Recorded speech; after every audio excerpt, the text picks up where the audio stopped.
Hello, David Duchovny. How are you, sir? I'm good. How are you doing? Good. So I don't know when everybody is watching this, but you and I right now are in a place where it's just hours after the polls closed for election night, and we still don't know who the president of the United States is. No. How did you watch everything unfold on Tuesday night, and what were you doing? How does that go down for you? I watched at home with my son here and my daughter nearby, kind of FaceTiming, back and forth. And it's an interesting exercise in psychology for me because the Democrats. I'm a Democrat, Biden supporter. We were hopeful of a blowout and a landslide. And when that didn't happen, it felt like a loss. But I think immediately you go to like a devastated, a sense of desolation, which was inappropriate because I do believe, and now it's showing that as we count all the votes, Biden is now taking the lead in the key states, and I do believe he's going to win. But it was interesting to watch my own psychology of just getting really dark because it was tight. Yeah, and I mean, it was interesting how it unfolded too, because you have the opponent declaring victory last night. Well, I was listening to Stacey Abrams, who's fantastic, and she said exactly this, that it's going to look like Trump's going to have an early lead and he's going to try to claim victory, but there's a lot, we're voting in a pandemic. There's a lot of votes that came in early, and those are heavily skewing Democratic. And you just got to be patient and not panic. And I think we panicked. Well, is there anything tougher than just being patient? Like, think about how instant everything is in society, and the idea that we have to wait, maybe even a day or two for something that big that's such a huge part of everybody's lives, I think is just really frustrating for no matter what side you're on. Yeah, it is, but that's the democratic process. It's a huge nation. There's many different ways votes have been cast, especially because of the pandemic. So it's going to take a few days. It could take a week. And you got an asshole like Brett Kavanaugh trying to put in front of the Supreme Court that the nation needs to know right away. We don't need to know. It is going to get taken care of. Trains will run on time if they do. And, people will eat and trucks will deliver food around the country if we don't have a president for a week. Just relax and be patient and let the democratic process play out. But, you got these assholes like Kavanaugh, in positions, and Trump, who's going to try to claim victory, who are perverting that process. So the reason I lead with all this, not only because it's the morning after a big election like this, but it's not the morning after. It's the morning of. It's going to be it still is. But I mean, you have new music on the way, and the first kind of sample of new stuff that you showed is a song that's directly referencing all of this and talking about Trump and I think you call him an orange man in a cheap red hat at one point. Orange man That's right. I'm sorry. Don't want to misquote, but yeah. So I mean, it's very like in a time where the political climate is such as it is. Like it's a big statement to say, hey, I'm putting out something new. My first statement is this thing that's very anti-Trump. Why was it important for you to lead with that? Because the election was coming up and I have kids, and I'm generally reticent to use art or music, writing, film, television to make a specific political statement.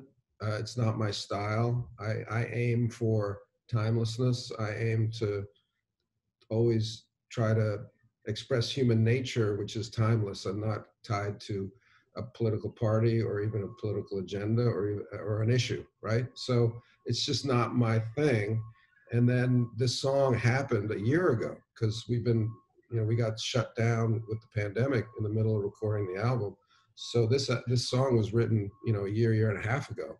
And it was just really more of a snapshot of my own mind within this Trump administration. And then, coming out of that into what I was seeing in the country in response to a Trump administration and of course Trump himself. So I just thought, I've never written a song like this. I've never written anything like this. I don't, as I said, I don't write like that. And I thought, well, if it's going to have any impact, which I'm sure it doesn't, I'd like to get it out before the election, just to kind of go on record, literally, you know. Do you feel like you've heard from, different people or people in a different way because of that, because of the way that you released this song and when you released it?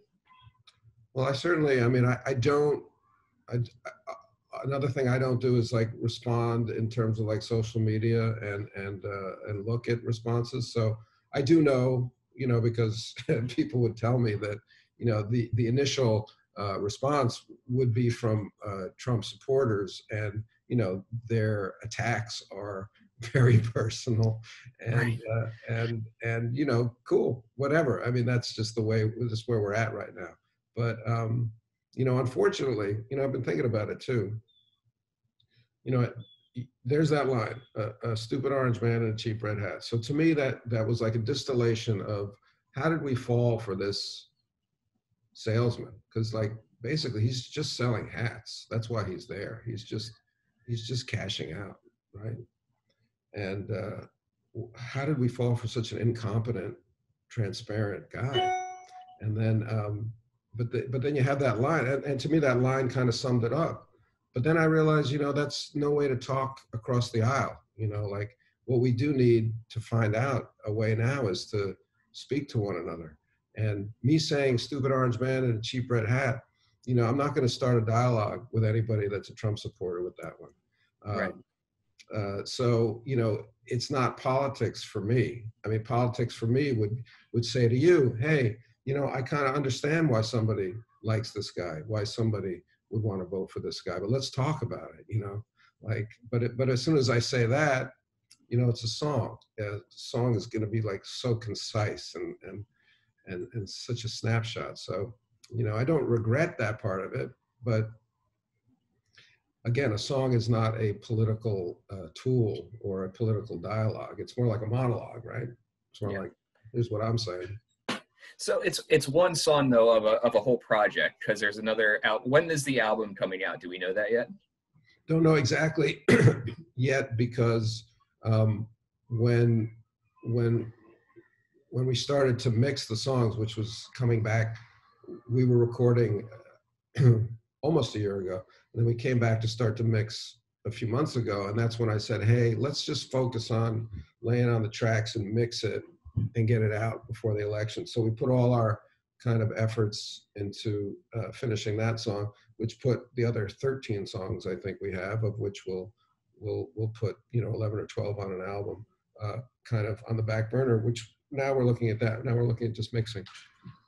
Yeah. You're always like kind of surprising when it comes to your music, because I think people tend to forget, and you come back around like every 3 years and they go, oh yeah, David Duchovny does music and he's really good at it too. But it's never like a side thing that you do. Like you absolutely do music, and you know, this will be the third album. Yeah. And I think that's really, I mean, everything, it feels like it gets better and more personal every time around. And I'm sure that's probably the case this time. I get better at it, I think. You know, Brad Davidson, who I work with, he said, you know, you have your entire life to make your first album and then like a year to make the second one. And, right. And in a way, you know, the first album was just like, it was extremely personal, but I think because I was so new to songwriting, it wasn't,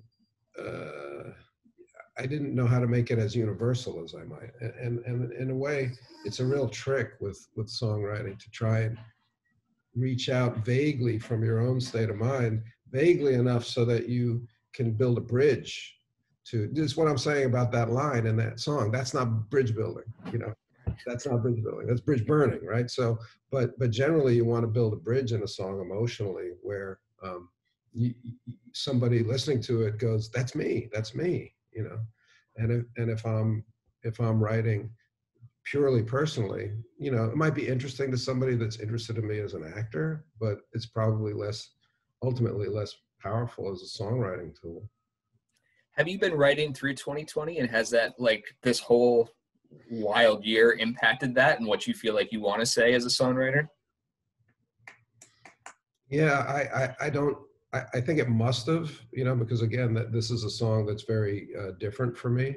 But I would say there's a larger percentage of songs on this album that are not like either love songs or loss of love songs, which is, your staple of rock and roll anyway, right? But some of these songs, oh, it's going to sound really pretentious to say, but they're like almost like existential, like that one in a way, just what it is to be human right now.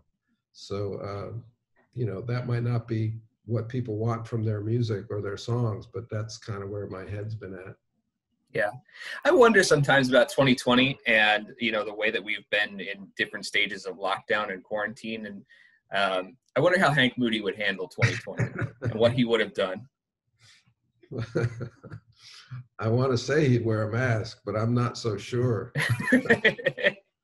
I mean, he feels like a guy you just couldn't cage in for this long and kind of keep at home. No, I mean, it's just it's like such another era to think of,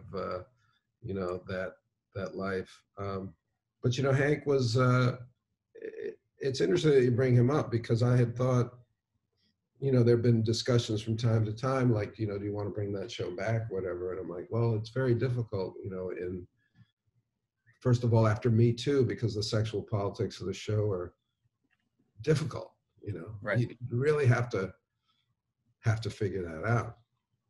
But also, what I always loved about Hank was that he was a bullshit detector, and if there ever was a time that we needed somebody to be calling bullshit on everyone who's slinging that bullshit, it's now, so I think I always wanted for Hank, I wanted him to have like a proper adversary, like I never liked it when he kind of beat up on dummies or, unworthy opponents. I liked it when he had somebody that was really kind of evil in a good way, to fight against. So it would be interesting to think about him actually picking an opponent that was powerful and should be taken down. Yeah. Have they talked to you? Well, it sounds like they have, but I mean, that's kind of the trend now is, to bring everything back and to, even if it's just a table read, everything seems to be coming back in some way, shape, or form. And you're part of these two iconic series with Californication and X-Files. I imagine both of those people every once in a while call you up and go, are you ready now?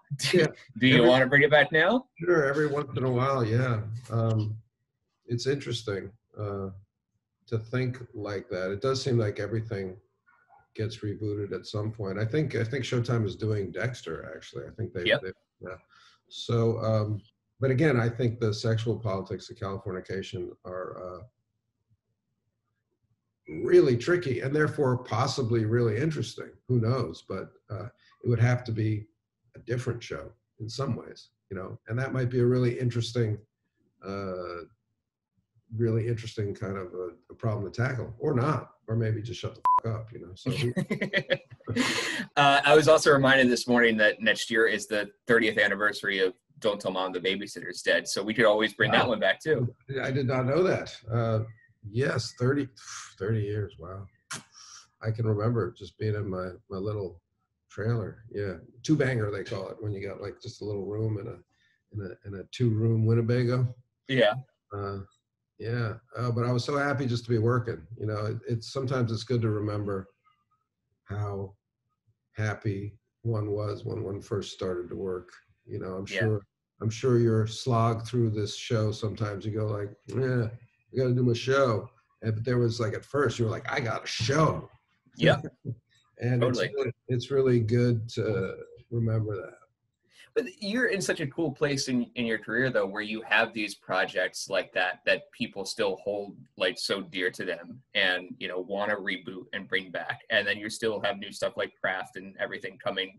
And then the music, too. Like, it's cool. This novel that I'm developing here, I just happen to have it here. Oh, awesome. It comes out in February, and we're developing it at Showtime as a series where I would play the lead character.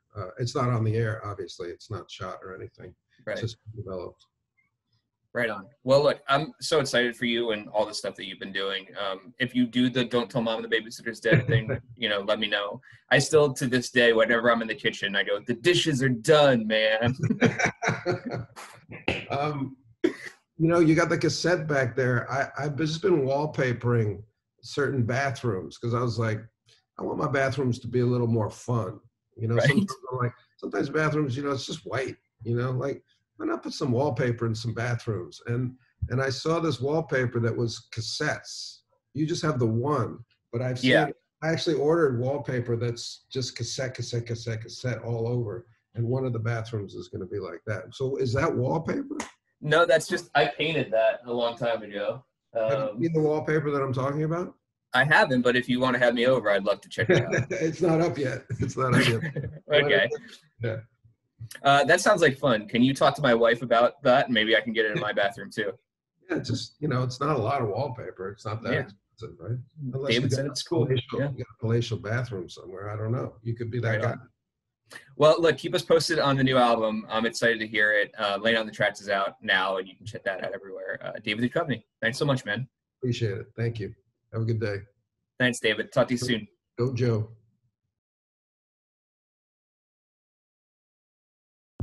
Thanks for watching. If you liked the video, make sure to like and subscribe and hit that bell for all notifications from radio.com. While you're at it, why don't you check out some of our other great videos.